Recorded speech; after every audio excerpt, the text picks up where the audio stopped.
Welcome back, everyone, to LBS Responds To, episode number 96. So yes, welcome back everyone to another LEGO video. In today's video, got another episode of my Q&A series I do here on my channel. And as always, I want to thank you guys so much for the support on this series over the past 10 weeks or so. And most importantly, the past couple weeks, we actually have over 150 questions from last week. So of course, I will not be able to get to all 150. I'm going to try to limit these to about 10 or 15. So bear with me. If your question is not answered today, I'll leave it down below again. Maybe reword it a bit. Maybe ask it a little bit different of a question. If it's been a couple weeks, I pretty much just try to skim through and take about 30 minutes and try to pick out some of the best, most kind of interesting things that I feel like a lot of people would want the answer to. You know what I'm saying? So if it's a little bit more directed right towards yourself as an answer, I might not be getting to it anytime soon. But nonetheless, guys, let's get into the first question. Right here, we actually have coming in from a simple. Ask LBS, if we did ever get another LEGO Star Wars Venator, would you rather have a UCS or a Playscale version? So this is pretty easy to me, I think, and it would be UCS. And my kind of reasoning behind that is one of two things. Pretty much the first thing being we already have a Playscale version technically. If you really kind of wanted to get a Playscale one, go back and get the older one. I understand the older one is definitely expensive right now. It's pushing almost $1,000 sealed. I want to say it's like $700 or $800 sealed, and used. You're looking at still $300, $400, $500, and a new UCS one would presumably hopefully be $700, just like the Star Destroyer from 2019. Pretty much a carbon copy, piece count wise, price wise, minifigure count wise, and the entire scale. And I would much rather have that. I would much rather spend $700 on a UCS one as is. I think that's a better deal. And another reason why I want a UCS one overall is when you kind of look at some of these bigger ships, some of these airships, especially like the Venators, Star Destroyers even, the Malevolence, a couple of these ships that, you can't really use them in mocks, I feel. When you get a Playscale version, what are you really playing with it for? You get what I'm saying? Because you can't put it in a mock, really. If you want to put it, say, in a clone base, it's very inaccurate minifigure, wise. Like, I know not everything can be minifigure scale, but if you put a Venator docked at your clone base, and you have your Republic fighter tank, half the size of the Venator, the Playscale Venator, like that's not going to look right. You get what I'm saying? So I think for me, at least personally, I'd rather have a nice UCS one, displayed somewhere in my room, since I'm never really too worried about using a Playscale one in a mock or anything like that. So thanks for the question. And actually, next up we have from Dominique right here. They say, ask LBS, what's your favorite Star Wars minifigure and why? So yeah, it's actually been a while since I answered this, so I'll go ahead and say it right here for all the people that are new. That being the 2012 Palpatine's Arrest Anakin Skywalker. So one of two reasons. Anakin Skywalker is my forever number one Star Wars character. Just will always be Anakin. Absolutely love him. I love how Hayden plays him. I think he played him great. I love just the story arc of Anakin, of course, as well. And I think the Palpatine's Arrest Anakin is the best one that LEGO's ever done. So I think we have the most accurate, hair piece. I think we have the most accurate color scheme, cape, just overall printing. I think it's a very classy and kind of premium, Anakin Skywalker minifigure. And it's always been pretty much my favorite minifigure, probably always will be until LEGO makes a, maybe if they ever put Anakin like in a UCS set, and they make them just like extra perfect, like arm printing, extra, dual molded printed legs, stuff like that. Maybe that'll, take number one. But at this current point, 2012 Palpatine's Arrest Anakin. And then actually next up right here, we have coming in from RPG Talkout.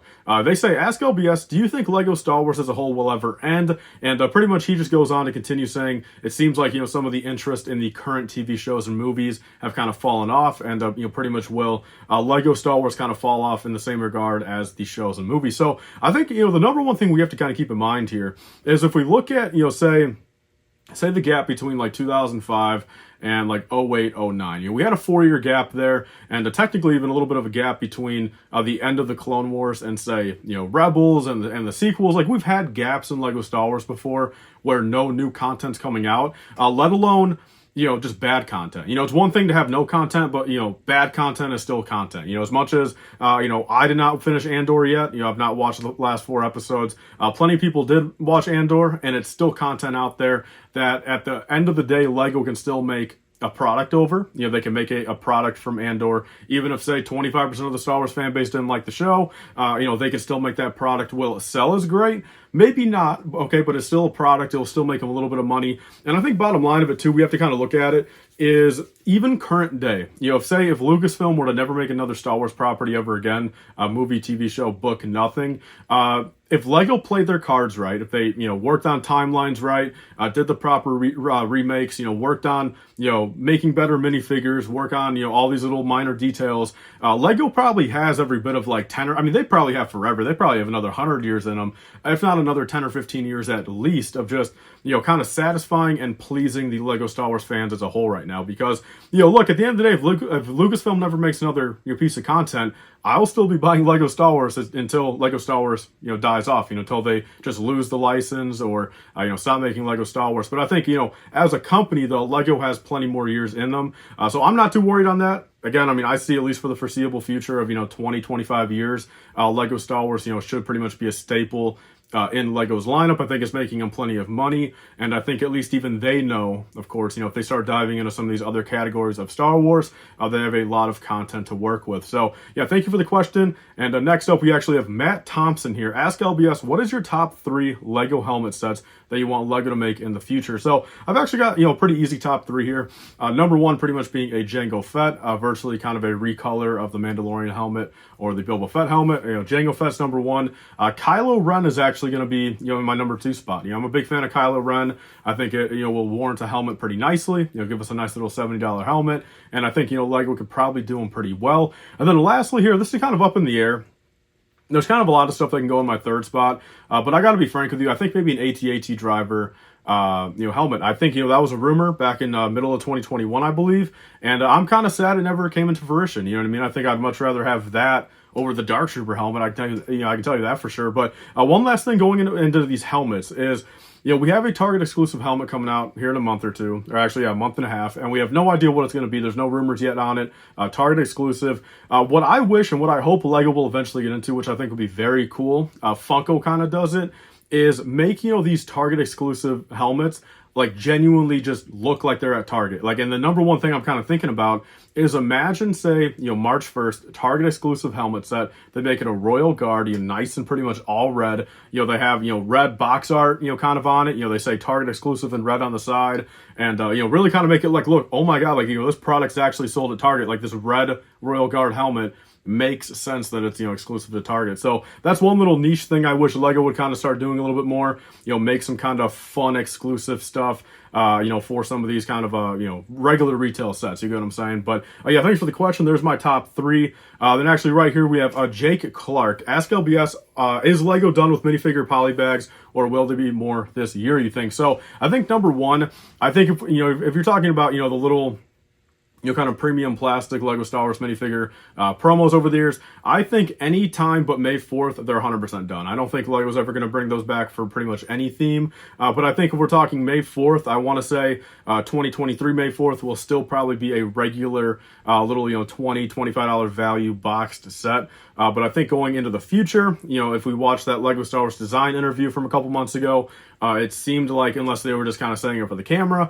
it seemed like, look, they might start working on maybe giving us those minifigure polybags again. But I would not put your, you know, your hopes in the fact of them doing it more so than just, you know, one time during May 4th, you know, maybe one out of every 5 years, you know. So that's kind of where I stand with the minifigure, you know, promo polybags. Next up, we have Darky LMAO.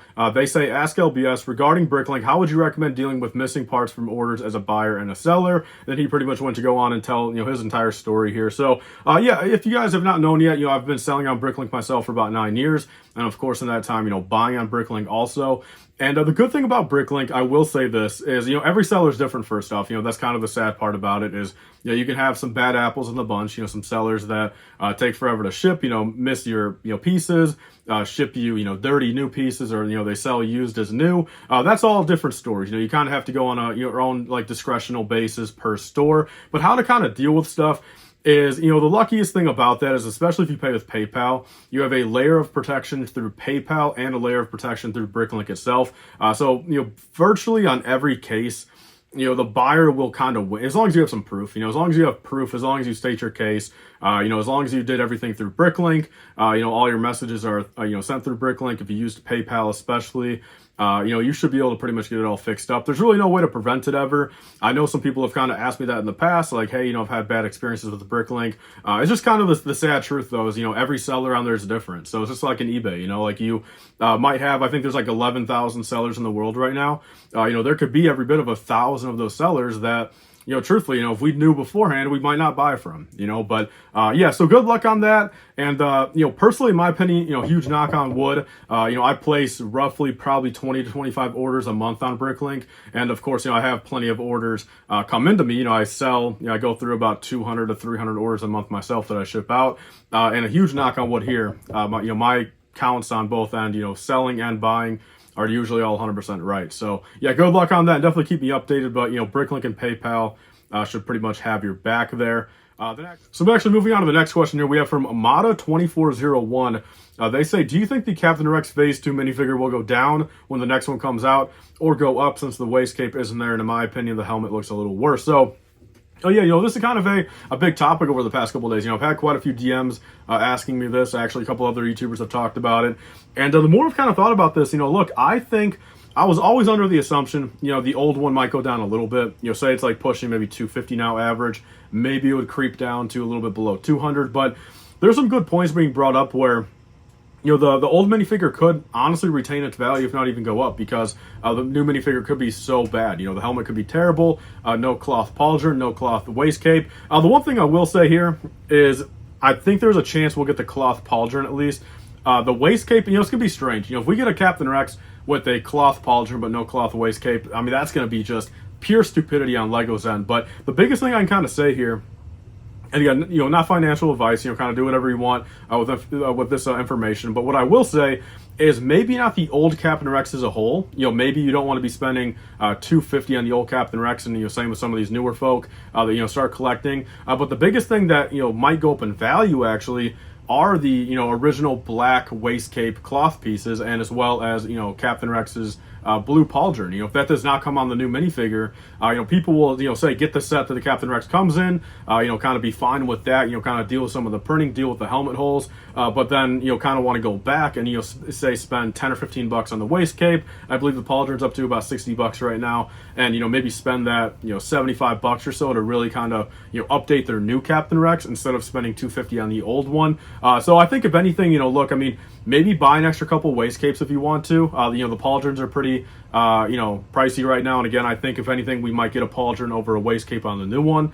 So maybe go and buy a couple old waist capes and kind of see what happens with it. Of course, if the new one does not come with waist capes, those parts will go up in value significantly. So yeah, thanks for the question, and that's a very good point. We'll kind of really have to play it by ear. I mean, if it's a bad Captain Rex minifigure, I'll be very curious to see what the old one does market-wise. So next up, we have Master Yoda. They say, ask LBS. I always find really good deals on Facebook Marketplace. For example, I found a 2016 Sealed Death Star for $200.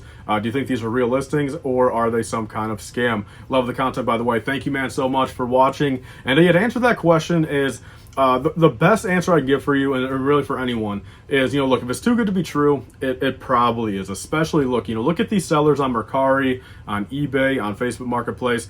If they have zero feedback, some kind of just fake name, it looks like, no actual account, no pictures, no posts on their account, say only 1 or 2 listings, say they just created their account yesterday kind of thing, then yes, I would not even really bother wasting your time on listings like that, because it's going to be some sort of scam, or they're going to have they're going to try to send, or they're going to have you try to send a like a bank transfer to them, or like contact them on Telegram, whatever that is, or use WhatsApp. Like, the second that type of stuff starts happening, just get out of there. You know what I'm saying? Like, at that point, I wouldn't even trust clicking anything or messaging them, or even going to like their Telegram, because you don't know what they can do at that point. Like, they might actually be trying to like hack into your actual account and not just like steal your money. So yeah, I would definitely be precautionary on that. The 2 best words of advice is, whatever platform you're buying on, keep all the messages and keep everything, keep the entire transaction through that platform. Do not do anything off that platform. And second off,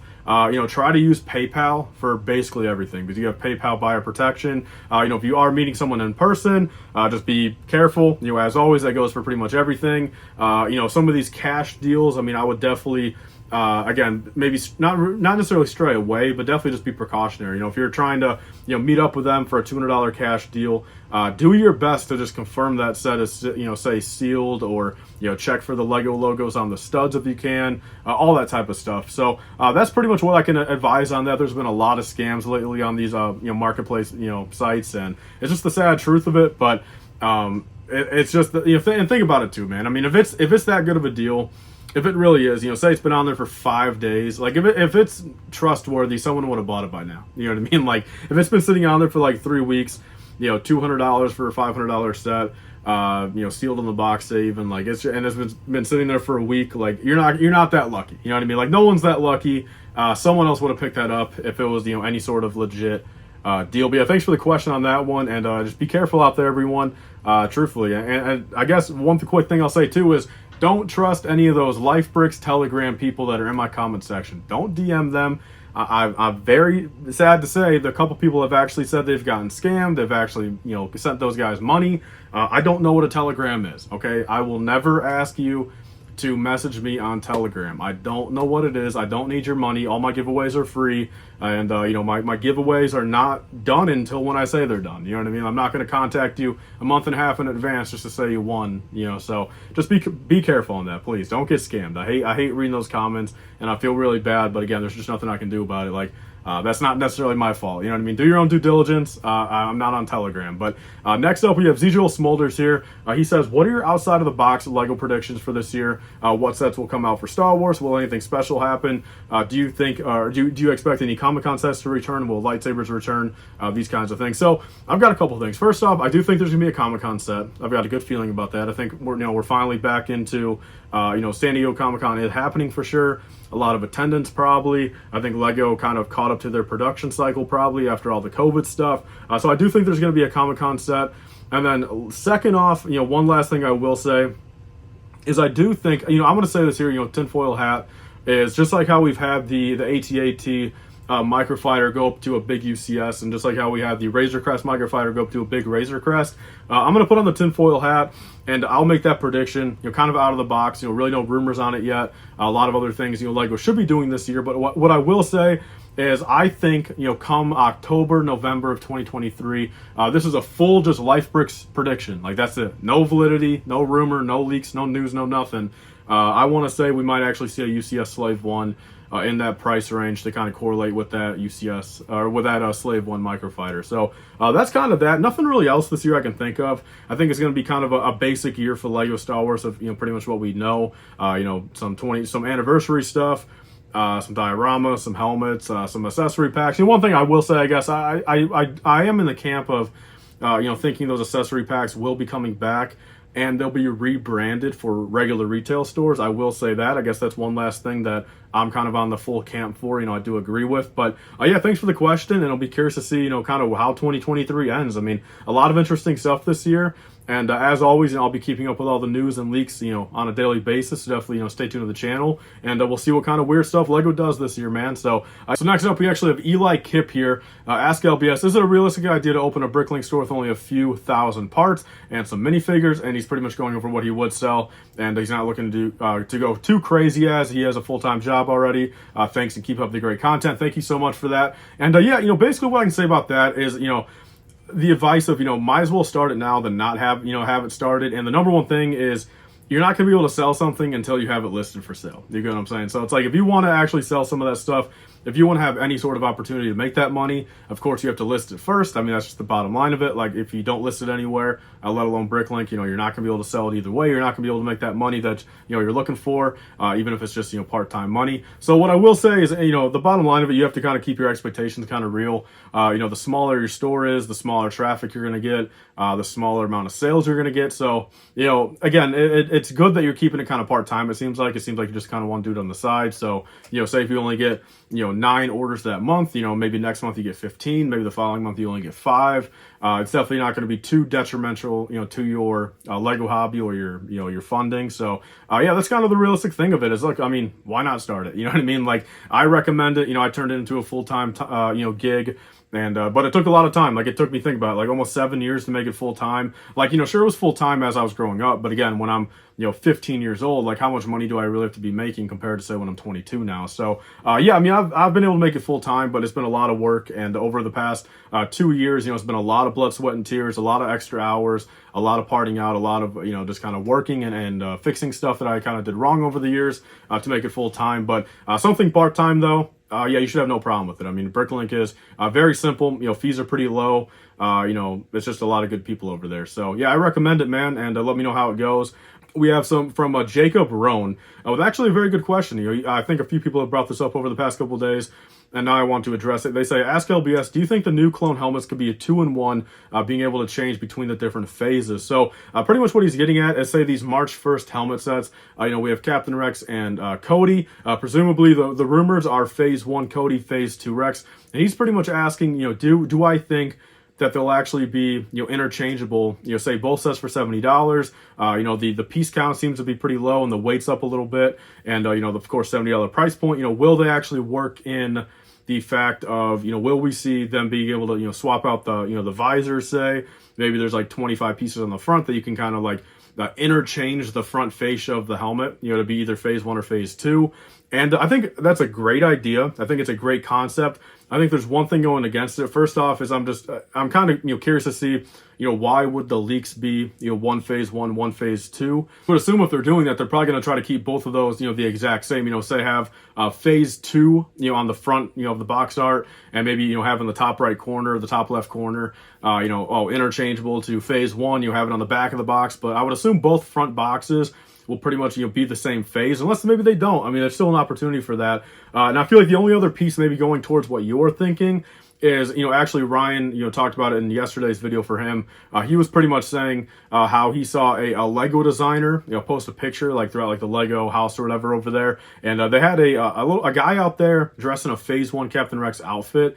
For whatever reason, you know, he was kind of making a tinfoil theory. You know, there's a Kylo Ren helmet in the room too. You know, will we see a Kylo Ren helmet, you know, in March, you know, with the Target exclusive? And you know, that's possible. I mean, are they really doing an interchangeable phase thing where it's phase 1 and phase 2? It's definitely possible. Look, I'm not going to knock down that idea, but I'm also not going to, you know, put it out there in the rumor mill since I'm not too sure myself. And you would assume that'd be kind of rumored by now. You know what I'm saying? But so yeah, I mean, there's all the questions for this week, guys. And I want to thank you guys all so much for watching this video.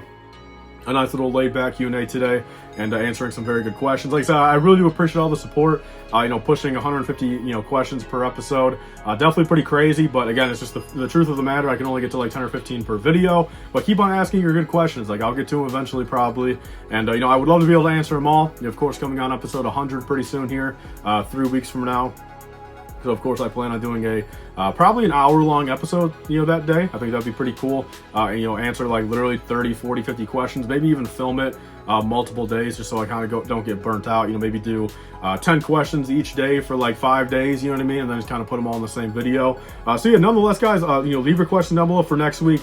Leave your thoughts down on these questions as well. You know, what are your answers to some of these questions? And you know, I'll see you guys all next week with another Q&A episode and plenty more videos in between. So thank you guys all so much for watching. Please like, comment, and subscribe. Stay tuned for you guys later. Bye, guys, and stay safe.